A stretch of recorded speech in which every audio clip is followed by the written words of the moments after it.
Saving the world is hard. Bienvenue dans Actu Bassin Ciné, votre nouvelle émission cinéma.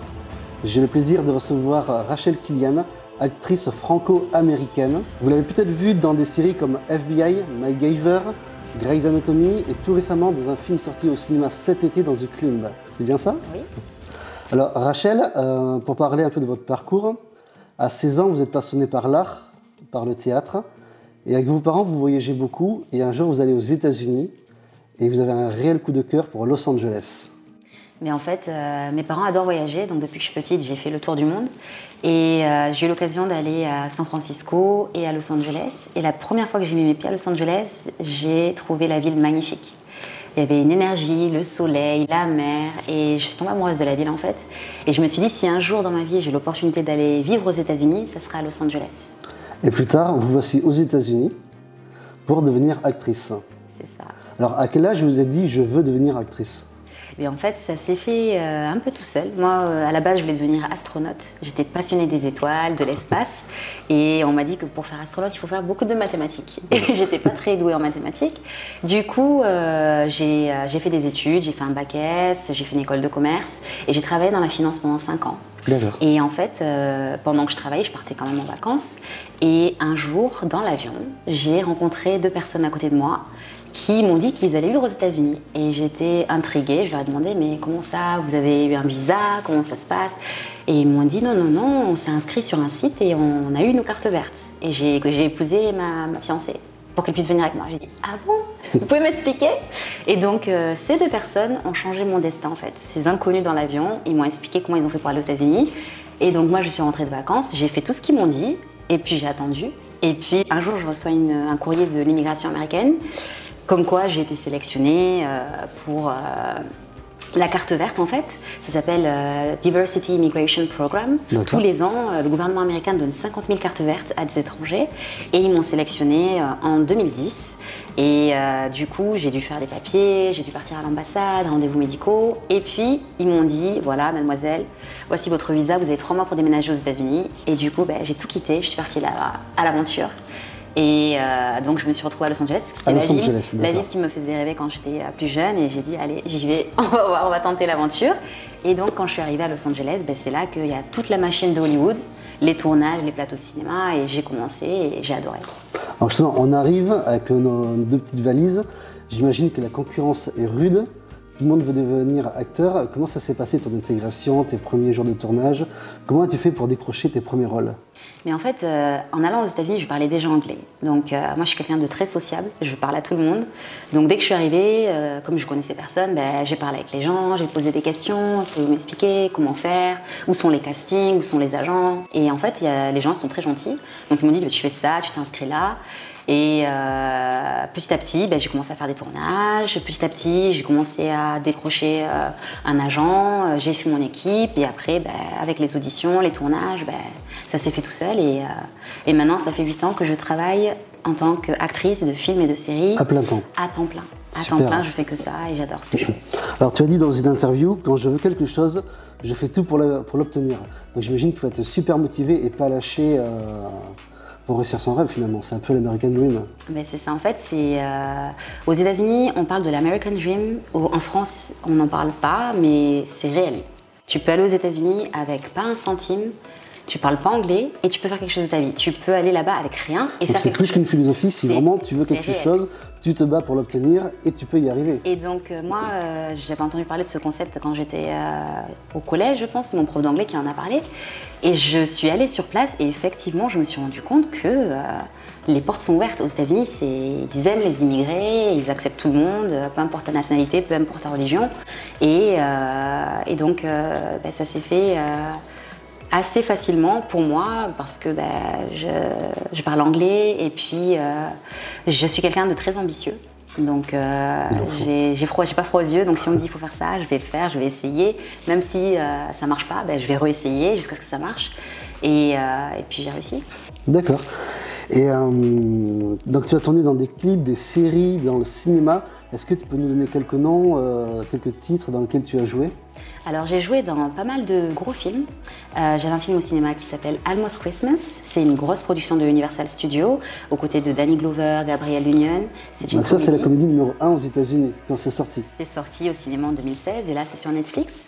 Et donc ça c'était un de mes projets préférés. J'ai adoré, j'ai travaillé avec des grands acteurs. On a filmé à Atlanta pendant 2 mois. Et c'était le bonheur en fait parce que c'était tous les jours on rigolait en fait. C'est comme si c'est une comédie, le script était très drôle et il y avait une bonne entente entre les acteurs. Donc ça c'était une super expérience. J'ai travaillé sur beaucoup de séries. Donc il y a une série qui s'appelle MacGyver. Ouais. C'est une série d'action, c'est le reboot de l'ancienne série des années 80. Et ça aussi, ça filme à Atlanta. C'était mon premier rôle en allemand parce que je parle 5 langues. D'accord. Et pour le coup, il voulait une fille qui parle allemand, donc c'était moi. Et cette série passe aux États-Unis et en France sur M6. J'ai joué dans une série qui s'appelle Counterpart, qui passe sur Stars aux États-Unis. Ici, c'est sur OCS. J'ai joué, c'est une série de science-fiction. J'ai joué dans une autre série qui s'appelle High Maintenance. C'est une série qui tourne à New York, qui passe sur HBO. J'ai joué dans une autre série qui s'appelle Strangers, qui passe sur Facebook TV. Maintenant, Facebook, ils ont leur plateforme aussi, ils font des séries. Et FBI, oui. C'est une série qui passe sur CBS aux États-Unis et qui passe en France sur TF1 ou M6. On t'a vu dans Grey's Anatomy aussi. Grey's Anatomy aussi. Et quoi d'autre? Une série qui s'appelle Hung, qui passait sur HBO. Ouais, je connais. Et je pense que j'ai fait le tour pour les séries. Pour les films, j'ai fait des films d'auteur et j'ai fait des gros films aussi. Et là, récemment, j'ai fait un film qui s'appelle Interpreters. Ça, c'est un film de science-fiction. Qui est en ce moment sur l'Apple TV. Qui est en ce moment sur Apple TV. C'est un film d'horreur qui était très, très difficile à tourner. J'ai un autre film qui est une comédie qui est au cinéma actuellement, c'est The Climb, qui a été tourné entre New York et la France, parce que le réalisateur il adore la France. Et à mes côtés il y a Judith Godrèche qui joue dans le film aussi. Donc ça c'est une comédie, c'est le dernier film que j'ai fait et je pense que j'ai fait le tour. Mais pas que, parce que moi j'ai plein de notes. On t'a vu aussi dans les pubs où tu es le visage d'Apple finalement. Mais en fait, toutes les marques font des publicités tout le temps. Donc ça peut être des affiches publicitaires, ça peut être des publicités qui passent à la télé. Et moi, je fais les deux. Donc récemment, là, je suis le visage de Apple Support. Super. Donc si vous avez un iPhone, un Mac, vous allez sur applesupport.com et vous voyez ma tête en fait. Et j'ai pas mal de publicités qui passent à la télé en boucle aux États-Unis. En France, elles ne passent pas, mais là récemment, j'ai fait une publicité pour Mercedes. J'ai une publicité pour Crown Royal qui a été réalisée par Spike Lee. Et ça, c'est pour du whisky canadien. J'ai une publicité pour IHG, pour les hôtels. J'ai une publicité pour Expedia. Je suis la pub pour Expedia. J'ai fait aux États-Unis, tous les ans, toutes les marques font des pubs. Donc, dès qu'il y en a qui me veulent, je fais. Vous faites aussi de la voix off. Oui. Dans Jurassic Park, il me semble. Oui. Donc en fait, depuis que je suis arrivée aux États-Unis, moi j'ai un peu touché à tout. Donc j'ai fait les publicités, j'ai fait les films, j'ai fait les séries et j'ai découvert le monde des voix off. Et moi je connaissais pas en fait et j'ai commencé par faire des livres audio. Et pour un écrivain, il m'a dit « Mademoiselle, vous avez une belle voix, vous devrez faire ça plus souvent et trouvez-vous un agent pour les voix parce que vous avez vraiment une voix intéressante. » J'ai dit « D'accord. » Et donc j'ai été prendre des cours pour connaître un peu comment utiliser le micro et faire les enregistrements. Et j'ai commencé à faire les films et les séries, les voix off, les doublages. Donc il y a des séries qui sont faites par d'autres pays et qui sont achetées par la France. Il faut des voix françaises pour tous les personnages. Donc j'avais une série qui passait sur France O qui s'appelle Gavilanes. J'étais la voix du personnage principal. Et puis j'ai fait des doublages pour des films, des séries. Il y a une série qui s'appelle Criminal Minds, j'ai fait des voix dessus. Une série qui s'appelle j'ai un trou. J'ai un film qui s'appelle Crooked House. J'ai aussi fait la voix d'un des personnages principaux. Et je fais aussi des narrations. Des narrations pour des documentaires, pour des publicités, pour des films institutionnels.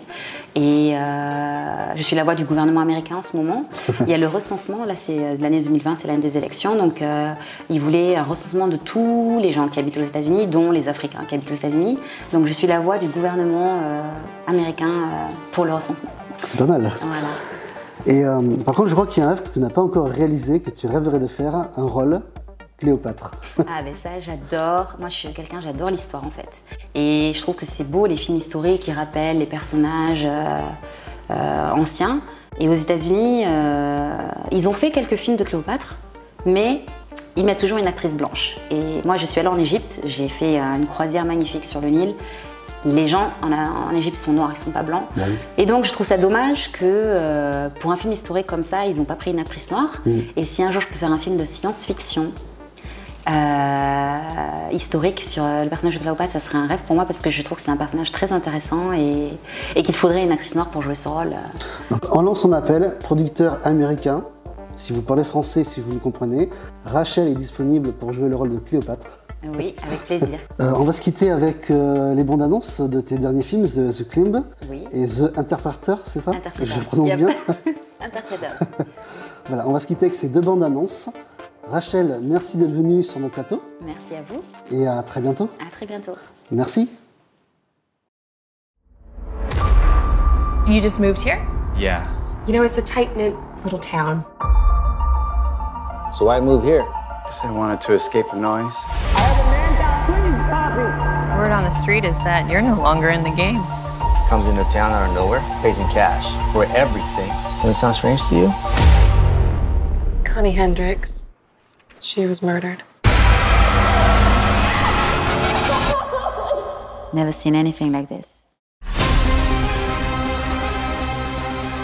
The neckline appears to be sliced open manually. So you're telling me somebody slit her throat open with their bare hands? He could be a damn suspect. What the hell was that?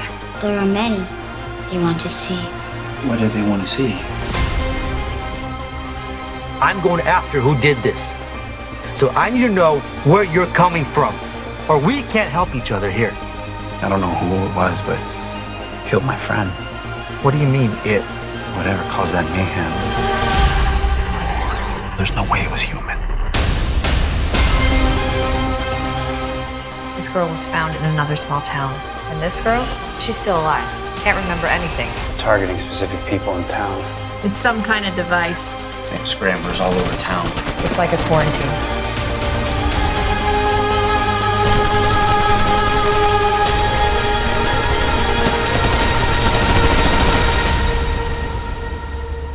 What are they? Intravicious. Mike, I'm getting married. How awesome is that? Awesome. She loves me for who I am. And I love her for who she is. I can't wait to spend the rest of my life with her. Kyle, I slept with her. What? What do you mean slept? Kyle hates me. He should hate you. I know. I'm a bad friend. Oh my God. Mike, are you serious? What you did to him was selfish. Kyle's selfless. He always thinks about other people first. I invited Mike for Christmas. What? He is not doing well. We were his only family, and now he has no one. Mike's in the living room. He got fat, right? Yeah. Merry Christmas. Merry Christmas. Is that Mike? He got fat. Hey, we should do catapult next. No, that's a black diamond. He's gonna crash. Okay, well, it's snow. If he crashes, it's snow. I'd rather not crash. Kyle, no one wants to crash. He's gotta go. Yeah, he's gonna go tomorrow. I mean, like, he's gotta go away. Like, not in our lives. But he's my friend. Sometimes when you think you're doing the wrong thing, it's actually what's needed. Let's go. I don't care. I don't care what happened. If you love someone, you should care what happened. Yeah, I don't. Hey, nobody likes her. Nobody likes you, Mike. I am the only one who likes you. And I don't know why, because you're loud and obnoxious and you're an ass. Hey, can I just say? No. Mike.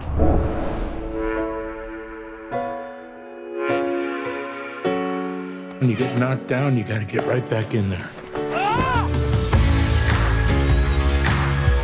If I catch you, I'm gonna kill you. I know, that's why I waited for the hill. Yeah, you got this. Mike, shut up. Dig.